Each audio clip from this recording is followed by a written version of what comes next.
Hey everyone, This is Mukul. and this is Swapnil. Welcome to Going Slow podcast, where we discuss our product journeys. And also have casual discussions around life, universe, and everything in between. Hello, hello. Welcome to episode 17 of Going Slow podcast. Hey, Swapnil, how's your last 2 weeks? I think we are doing this episode after 2 weeks gap, I think. Yeah, man. Long time, but yeah, never miss twice is the golden advice we are following. So I hope we will be back on track from this time on. And yeah, it was good. Last 2 weeks, I've been traveling a bit, and then I came back home for Holi. So yeah, now I'm again thinking of going back, either just exploring which city to go, either Delhi or Mumbai. Where did you go?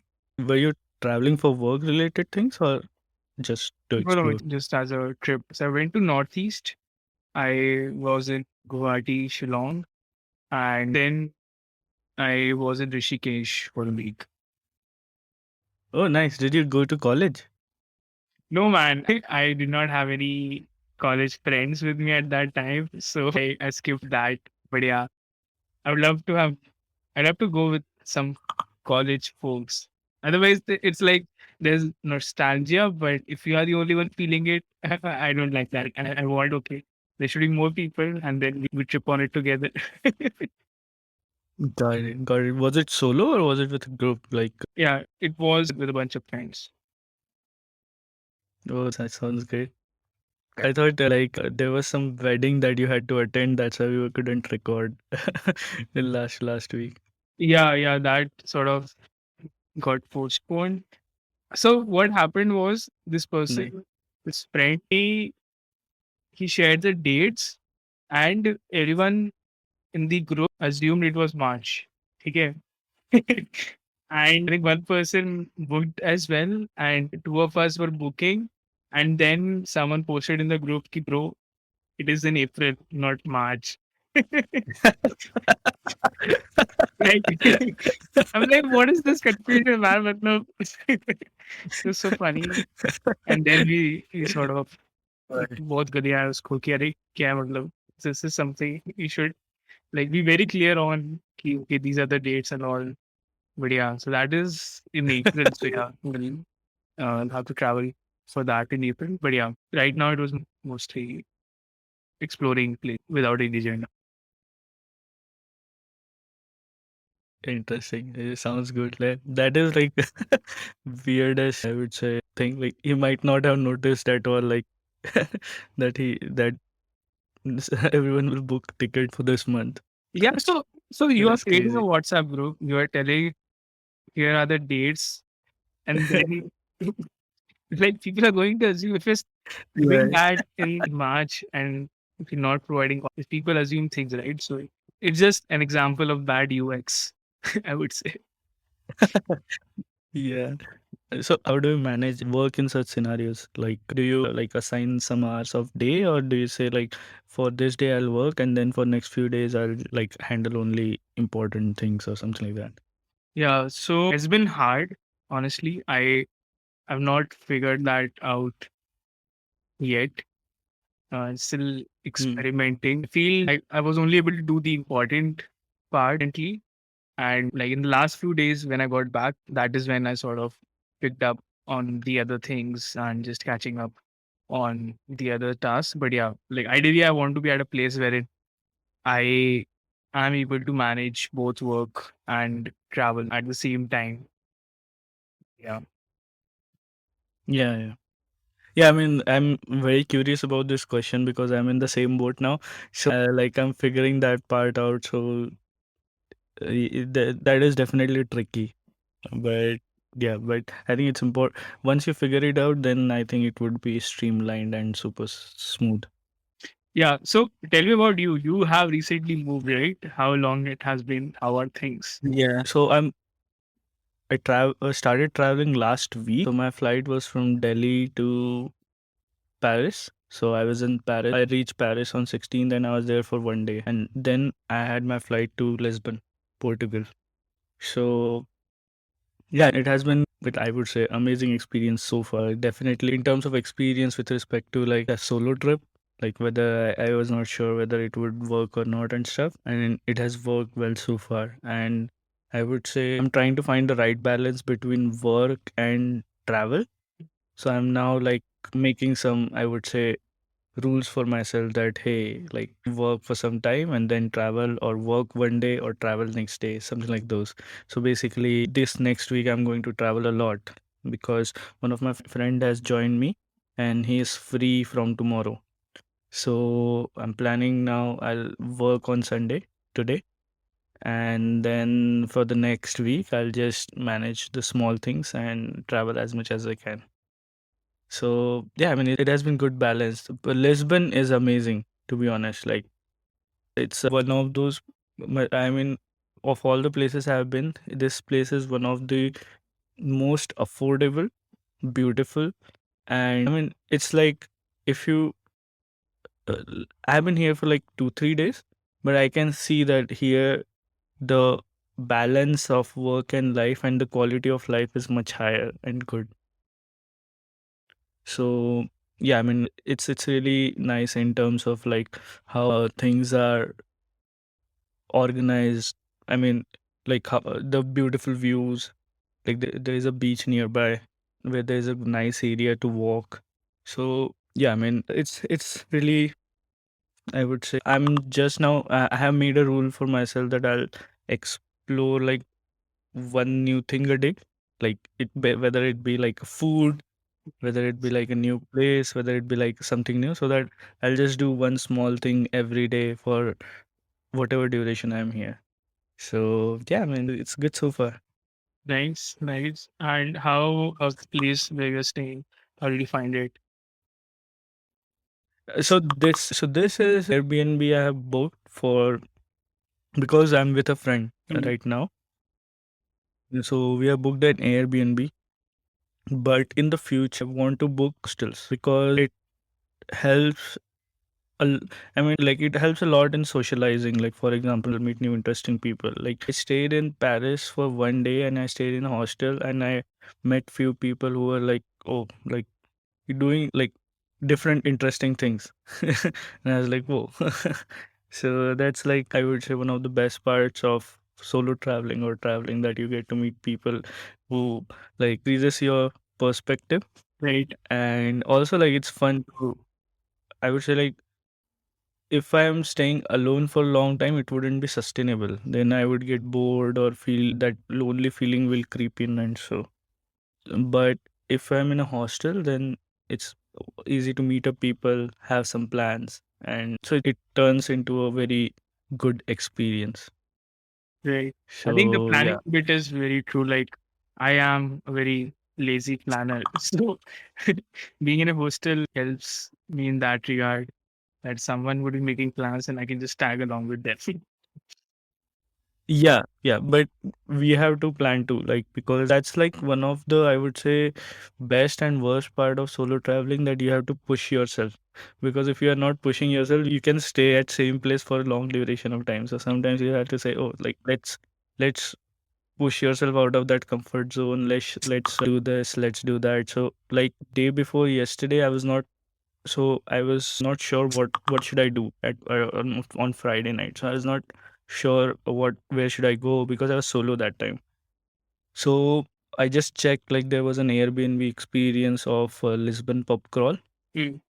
So when I went there, booked it, and I went there, I was like, oh, like everyone was in big groups, and I was solo, and I was like, oh shit, whether I would be able to enjoy it or not. But 15 minutes in, I was able to talk to a lot of people, like, and they were very open about it. They were like, I mean, it was very inclusive. Like they made everything fun. So they were like, there was like, so yeah, I mean, it was so the socializing part, and I would say made that experience a lot better. So yeah, so that's what I'm thinking of, like try out different experiences and such, like try out some like pub crawls, try out cycling to go to hostels, stay in hostels, so something like those. Yeah. So this thing that you talked about, that being a solo traveler, is very similar to life without a job. So either if you're freelancing or if you are running something of your own. So basically, when you're your own boss, there are both pros and cons to it, and they're exactly the same. Pro is that you are your own boss. The con is also the same, that you have to decide your direction, and inaction can lead you to stagnation. So basically, you have to decide and keep moving at some pace that you want, but you have to decide Yeah. the pace. Oh, Not I haven't thought of it that way, but yeah, totally, 100% agree. Like now that I think of, like, because it's like managing the business and stuff, because no one is going to tell you what to do. yeah. And if something goes wrong, no one is going to come and like magically help you Fix fix everything. that. So there were a few things which went wrong last week, and I was like, fuck. And then I had to just like figure things out like as best as I can. So yeah, I mean, yeah, it's I think the analogy is perfect, perfect with respect to that. Like you just don't know. Like you just have to figure things out, and you have to be ready to figure things out. Like you have to take bets and just explore. Yeah. So how long do you plan to be here? Like, do you have a timeline or I have rough itinerary, not like exact. So it was difficult to plan because it's such a long duration. I'm planning like I should stay at least 2 months. So I'll stay in Lisbon for some days. Then, so this is like capital of Portugal, Lisbon. But there are other cities too, which are very famous north of Lisbon and south of Lisbon. So I'll just go there, and then once I explore like the northern and southern part of Lisbon, then I'll go to Spain side. So I'm not planning to travel like more than two countries, mostly Portugal and Spain, almost like 1 month, 1 month. And in Spain, I'm not sure like what I'm going to do. I'm definitely going to go to Barcelona and Madrid, but exact dates are not sure because Barcelona I want to go at the end and not at the start. So it's like before that I have to figure out what I have to do, what other places I should visit. But it's nice. Like it. So I would say my second solo trip.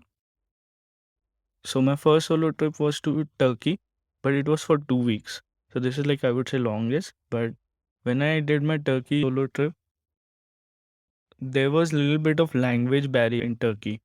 okay? So someone recommended a place, and I was like, let's go there.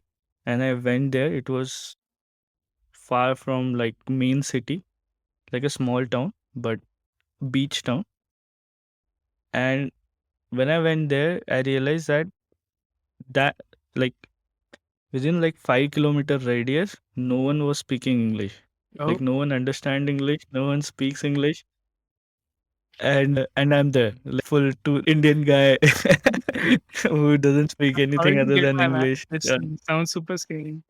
Just keywords. Like I was just saying keywords or pointing at things, Okay. and those kind of experiences. I would say it's not here. Like people understand English, and there are a lot of tourists. I would say here.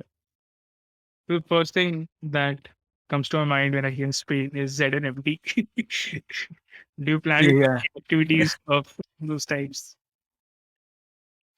I have now accepted that I cannot do skydive. Like I'm just too scared to do that thing because I had chance, but in the past, but I was like I read all the fine prints that it's safer, it's safe, it's safe, it's safe. But I have realized that I'm just too scared to do that. But I'll try to do scuba. Like that sounds that looked really, really, really. I Safe. would say nice. So yeah, that would look really nice. So the most of I would say like your or my friend would be in USA, right? Like so I wish few of them relocate here so that many could tag along. But I think I don't know how, but many of them are like in US and not in Europe. Yeah. So I'm just figuring out like strategies like hostels and stuff. So I'll I mean that's why like I'll be able to know like how it course in the future. Right, right. So whether it be fun, yeah. So like 2 week when I did like 2 week trip, it was very short. So it's like you're just traveling and those 2 weeks gets over. So it's like now it's like 2.5 months. So now there's enough times, and I don't then I think I'll know that whether this digital nomad lifestyle is for me or not. Like Right. specifically whether I can travel solo or not, whether I'll feel lonely or not, whether how much social interactions I need and stuff. All those things I think it's just sad, but I think I'll be able to figure out in next few I'm very weeks. interested in knowing what are the incremental returns on travel like. Does it diminish after a point, or will you be still be excited to travel, you know, 2 months into it? Yeah, I think I'll be able to answer that after 2 months. Yeah. It's most experiencing, I would say, different culture, to be honest. Like it's very different. Like, and when I went to Turkey last time, that was like one of the first thing I experienced. It's a very unique culture because it's a mix of, I would say, European plus Islam. So it's a very unique culture they have there. And Portugal, Lisbon is a different unique culture. Paris was a different culture. So I'm a little bit like would like to try places to just to see like what different cultures they have. It's mostly like what you don't know, right? Correct. So it's like when we go to those places, then we realize, oh, like things are a little bit different here. Like not many in terms of like work to like not many people, like for example if you go to Bangalore, everyone is like work centric. If you go to a if you I would say within first five like lines of conversations, everyone will ask what do you work on. So the conversations I would say like differs in different countries and all those things. So something I liked in the past, and I'm currently trying to experience that same year. Yeah, I mean, there are few places I really, really want to go in the future just to experience the whole different culture because I think like this is like a European culture. US has a different culture. Australia had a different culture. I think Tokyo has a very different culture. So that is one of those places I want to visit next year or by the end of this year, something like that. Japan is something I'm also very interested to Yeah. explore. Yeah. Yeah, just because like I've been following a lot of animes and manga. Yeah, I'm like that would be one of those places, so I would be very excited to go to. yeah. You know that the culture is different because of all the stuff that we have consumed. So yeah, Yeah, Japan and South Korea, I think those two places has very unique culture but are very really really nice. That's what I have heard. But I think that's like a very very into the future now. I'm just living in the present. To yeah, yeah. Sloth philosophy. what you would like to do, like solo travel for long duration in the future? I want to try definitely, just to see whether I like it. I right now I don't know whether I like it or not, especially for a longer duration. Mhm. So right now I have a nice little stretch because Holi has just passed and there's a lot of time before Diwali. So yeah, Diwali we have to come back to home. But before that, I have a Yeah. nice long stretch of time where I can test this out, just travel and see whether I like it or not. Before that, I need to figure out the work coordination part because yeah, right now I'm not at a place where I can handle both things together because either I'm in fun mode or I don't know. Yeah. It's just the vibe of a new place which makes it a bit difficult to work for a longer period. I can do the important, the urgent stuff, which takes 30 minutes, 1 hour, and that is something I can do. But I haven't been able to like maybe work, let's say 3, 4 hours in a day when I'm out traveling yet. Yeah. But I personally I feel like if you're working personally I feel 3 4 hours deep work is more than enough for a day. Yeah. Other than after that it's like Yeah, after that that, it's mostly just that is my working style as well. I work like 4 hours a day because, like you said, yeah. after So the returns are not so great. yeah, definitely like that is one of those questions I think not just me and my co-founder Taran, we are currently figuring out, because now not only we are just traveling, because last year we traveled to, like, I traveled to Goa and was working from there. It was easier because it was in the same time zone. So now we are in different time zones. So there is like 6 hour difference. So he's also going to travel, and he's traveling east. So the time zone difference is going to increase like six to Right. 8 hours or something like that. So I would say, like, currently we are just figuring out like what would be the best way to, like, have that balance, like that it, I mean, ideally the perfect scenario is like it should not hamper our productivity, and whatever we are doing we should do at the same rate of speed. But I'm pretty sure it would change a bit. So that's what we are trying to find, that perfect nice balance. And also, like, because we don't want to like stop too, like we want to like travel and all, because that is one of those reasons we started Right. doing this, and we have an opportunity to do that, so why not? So yeah, I mean, I think as you mentioned, like it's mostly like figuring things out now. Like, and I think for in your case too, like once you, even if you plan like lot of it, but once you go do that long solo travel, things will change and you will get better. I would say practice. Yeah. Yeah, that will be like in real. So As with it everything, would. it makes you perfect. Yeah, yeah, So yeah. when you were here, so basically when you both were in the same time zone, how much time were you on a sync like meeting, or like how much time did you spend in sync, working in sync? To be honest, we're not in sync as such. Like, there were no mandatory calls. Like Mhm. our calendars, if you see, they are empty, like full empty, and from morning to evening, it's empty. And just sometimes, if there are any customer calls, we take it.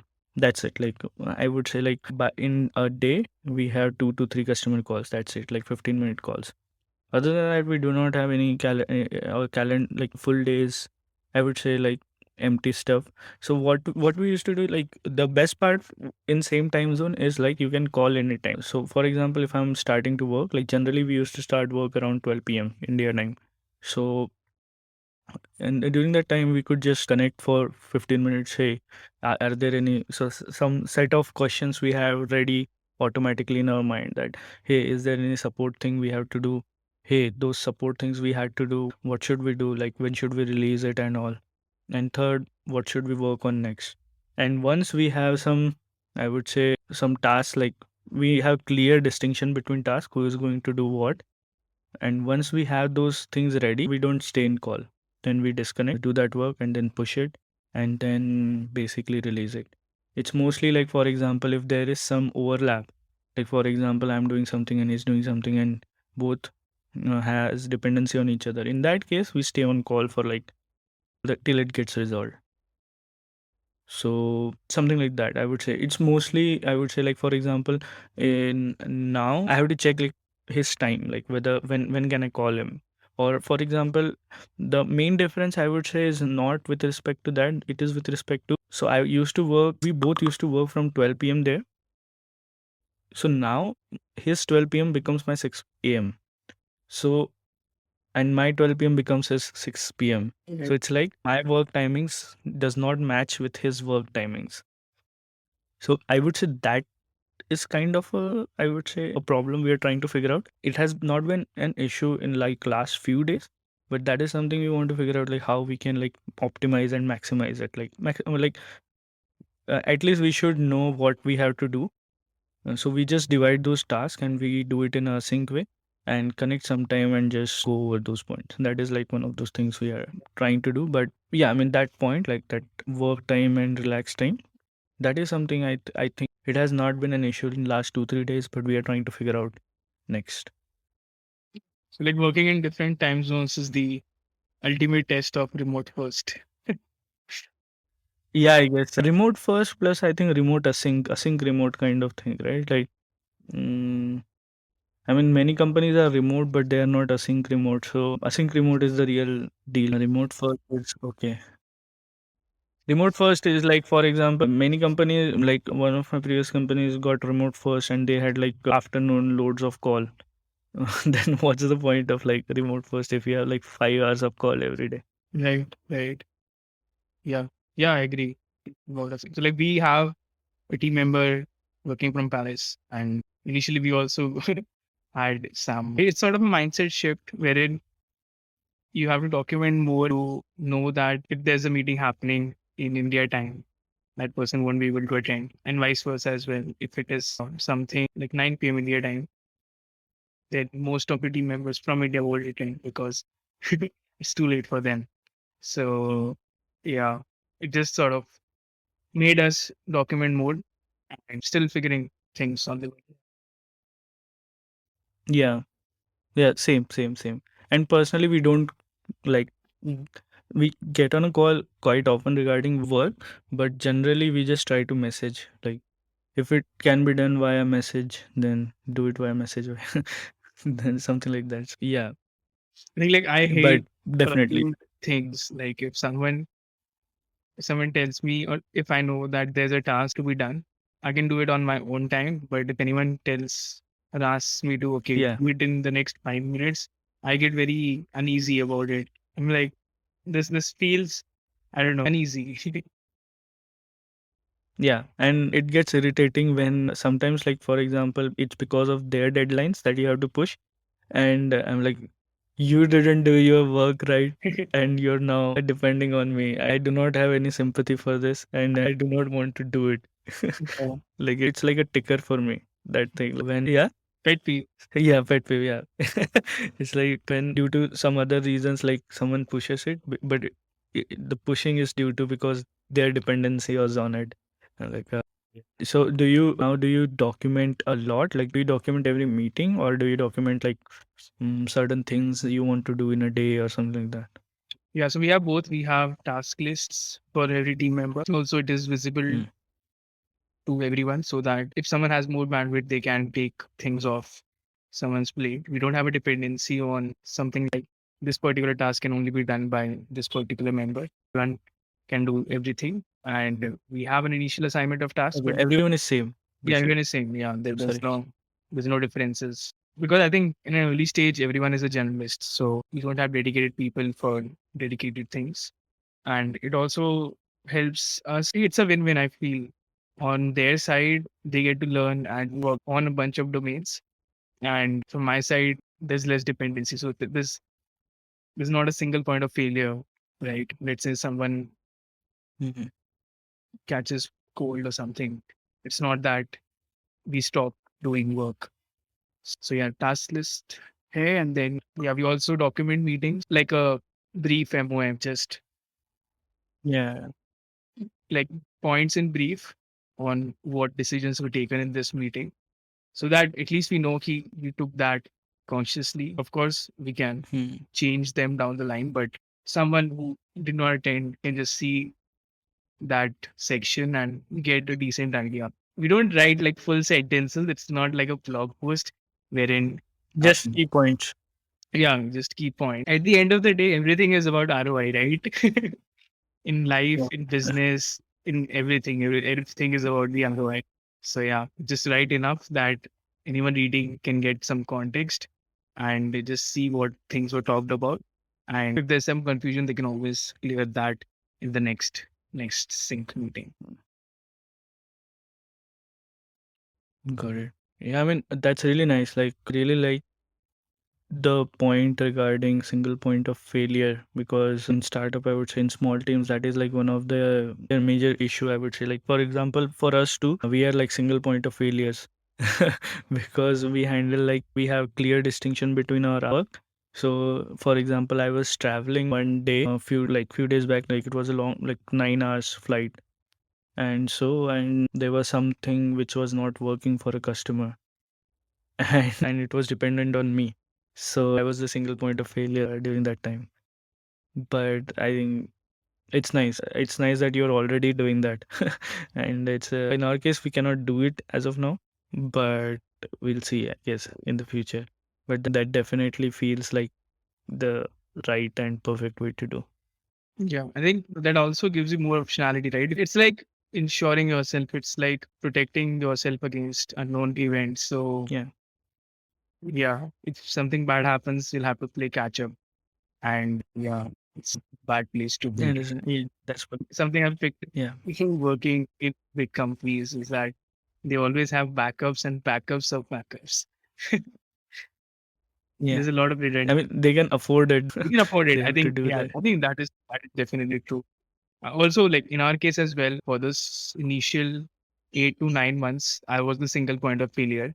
If I am sick, then nothing gets done. So yeah, I think with time we have team members coming in.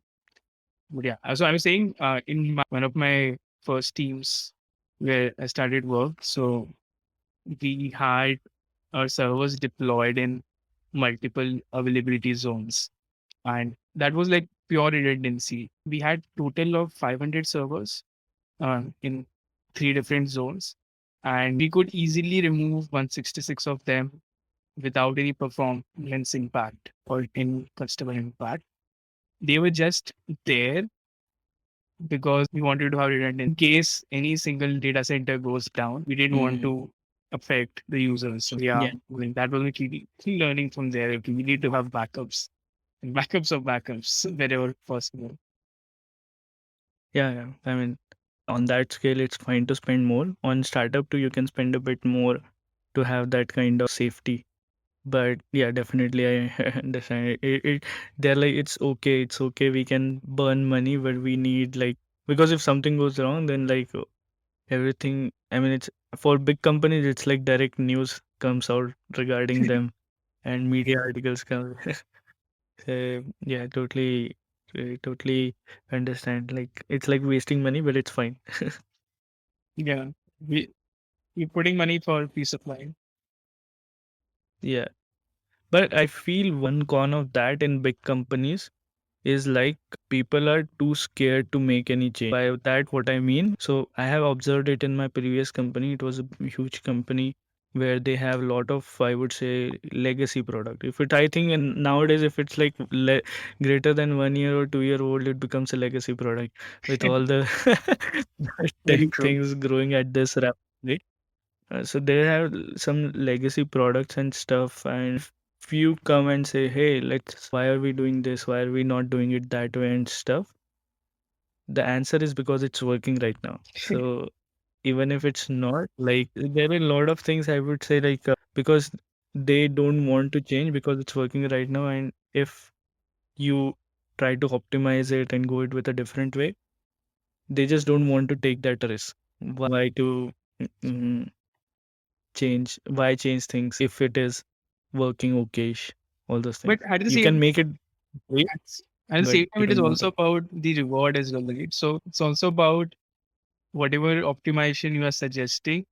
Is that like a 1.1x improvement or is it like a 10x improvement? So if you show them that there is a huge upside to it, I think then that makes the case easier to sort of just give it a shot. But anything below a certain impact, it's very hard to sell just because the downside is far more. Chances of things going wrong is more than any the expected upside basically. So yeah, I think everything comes down to ROI, right? Whatever you're Yeah, doing, but if, if it, can I be honest? Like, I feel the incentivization model in this big companies suck. Like, sucks. It sucks. Like, I'll give you an example. I'll give you a funny scenario. Like, why it sucks. If product manager, like, there are like product managers, there are development teams, there are multiple development teams working on the same projects and all those things. So, product manager will come in and say, "Hey, this is a project. We want to release it in a month." Engineering team will be like, "Oh, it will not take a month. It will take 2 months." Then manager will say, "How can I release it in 1 month?" Then engineering team will be like, "Okay, we'll put it in next 2 sprints." So then they try to build some hacky MVP version in 1 month and release it. So that's like first incentivization they get, that, oh, you have basically respected the deadline and you have released the project within the deadlines. But that project is janky, slow, bugs, has lot of bugs, it's slow. So what is done? Basically, you create a Jira for all those bugs and put it in the next sprint. So yeah, you put those into the next sprint and then you fix those and you basically improve some speed because that was like a MVP version. Now you are releasing like the actual version. So you are improve the speed. So what happens in next 60 days? In next 30 days, you show it to the manager that hey, there is like 100% increase in speed or Oh man. efficiency. Oh Which man. shouldn't happen there in the first place Yeah. because Yeah, I so completely you got two agree. incentives. Oh man, this thing just hit home hard. I was actually talking about this with someone earlier today, and exactly this we're discussing that it's easier to sell a cure than a precaution. So if you, Yeah, yeah, I mean, yeah, I think it incentivizes a lot. To be honest, what? I now it incentivizes a lot. Now consider the second scenario. For example, if you have done everything perfectly within 30 days, like if you're 100%, if it's like a perfect software you have built with zero bugs in 30 days, that's like one incentivization. You will get one bonus, you'll get one Correct. thing. Your impact will be forgotten by the end of next month. But if the problem continuously persists and you are fixing it all the time, it has higher value. So Yeah, that's like I would say funny. I found it really funny. yeah. I think it is called the what good hearts measure or something, which is Really as soon term as for it. There is a term for this. Like what good heart yeah. measure. So I think that it's a good hearts law, which says that whenever a measure becomes a target, it ceases to be a good measure. So now in big companies, the measure is that how many things you're releasing and what improvements you're making. So as soon as you Yeah. fix that, okay, an improvement is the measure that you will be evaluated on, then it stops being a good measure because then you are incentivized in all the wrong ways that okay, let's make the baseline bad, then let's keep on increasing or shipping incremental updates and show that okay, you are improving things every month or every week. Yeah, I just There is, remembered a very good example. So there, let me pull it up. What was the incentive that went wrong? I think it was in India only. So what happened? It is called the Cobra effect. So what happened was that government launched incentive that so there were a lot of cobras in the wild in the city, and the Indian government, I think it was in Delhi, they offered a bounty for every dead cobra. So initially it was a success, but long term, what started happening was people began to breed cobras. And that sort of yeah that and then the government became aware of this. Then the program was stopped. But nice. but It's the so smart. but when the program was stopped, then the breeders, basically the cobra breeders, then those cobras became worthless. And then those people just set out them into the wild again. And then the problem was like worse compared to what they started off with. So Oh yeah, my. Like, incentives run the world, man. it's like If you get the incentives right, uh, you are gold. story of capitalism. Eh? Very true. Like perfect story for capitalism. But totally agree. Same happened with the Hacktoberfest as well, right? Do you follow Hacktoberfest? They offer t-shirts. It's something digital Ocean organizes, right? I have never taken part in it, but Yeah, so every October they run a sort of a challenge wherein every participant who submits 4 or more pull requests to any public repository, they get like a free t-shirt from GitHub and DigitalOcean. And what started happening was people started making like bogus pull requests. They will just change the case of the title of the project and make a pull request. They will add a space somewhere, make a pull request. So like not meaningful pull requests because the measure was that you need to have four pull requests and you'll get a t-shirt. So yeah, as soon as you make something a measure, it stops being a good measure.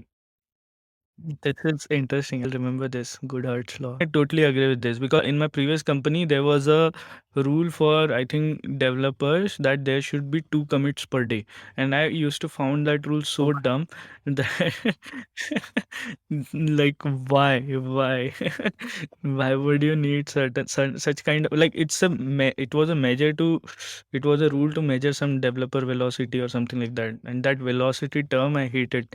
So I was like maybe in the larger scheme of things because it has like more than 1,000 engineers and developers, so I think in the larger bigger picture it might have made sense because at after certain scales everything becomes numbers. So I understand the logic, but I would say on a personal level I used to didn't like it. So because I think like for example if you are a 10% startup you'll not do this thing, but if you are like 200% startup or 500 or 1,000 then you'll do the like I think the problem is like after certain point of time things just became numbers, like the identity get lost.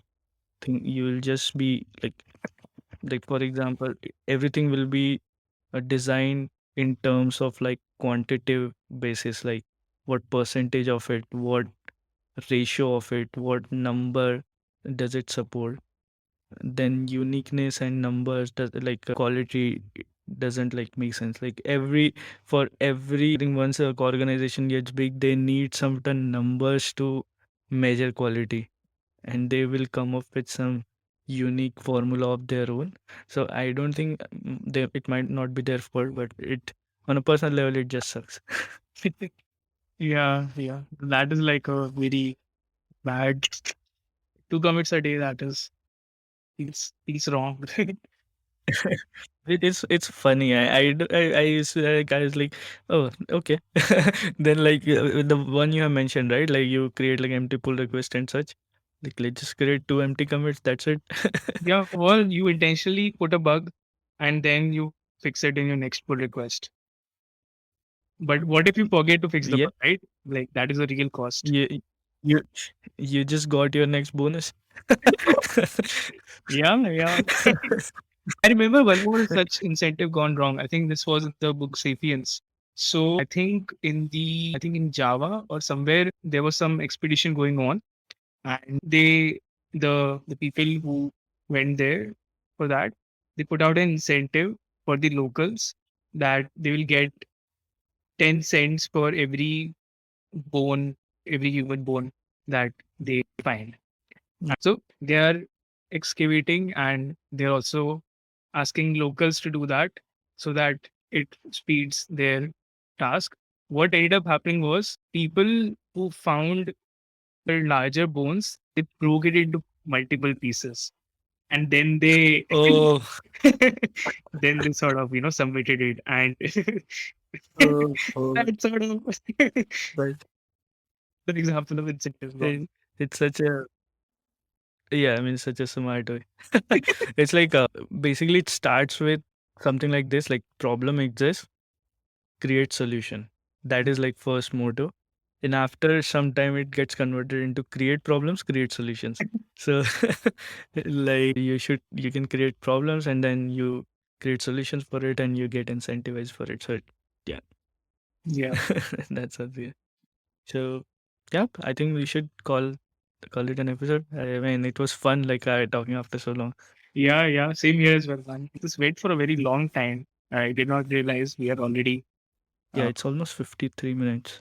yeah, how we will have to edit it out. But yeah, still, I think one of the longest episodes we had. So yeah, Yeah. I'll send you a link on that incentives one other thing. Find more examples there. Yeah. All right. Yeah, Cool, we can folks. add it to So, the show notes too. yeah, good. Awesome. All right, folks. So yeah, that was all for today. And if you like something, let us know via tagging us on Twitter, or if you had some any feedback or any suggestions, feel free to DM us as well with that. And yeah, see you next time. Until then, stay curious and don't forget to have fun.